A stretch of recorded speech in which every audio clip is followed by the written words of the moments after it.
పల్నాడు జిల్లా నరసరావుపేటలో సుమారు 80 లక్షల విలువైన అరకిలో బంగారు నగలు చోరీకి గురయ్యాయి.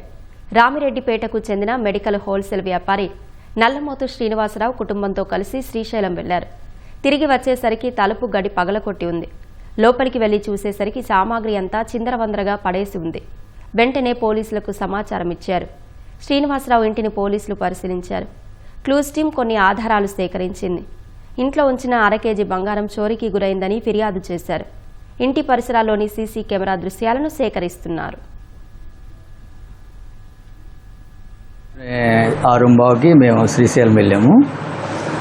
7 గంటలకి మళ్ళీ వచ్చాము. మేము వచ్చి చూసేప్పటికి మెయిన్ డోర్ పగలగొట్టుంది. లైట్లన్నీ వెలుగుతూ ఉన్నాయి. మేము లైట్లు వెలుగుతూ డోర్ పగలగొట్టుండేప్పటికీ మేము దొంగలు పడ్డారని వచ్చి మా మిస్సెస్ నాకు ఫోన్ చేసింది. కారు పెట్టి రావడానికి వెళ్ళినప్పటికీ నేను దబదబా వచ్చి పోలీస్ స్టేషన్కి ఫోన్ చేశాను. అది జరిగింది.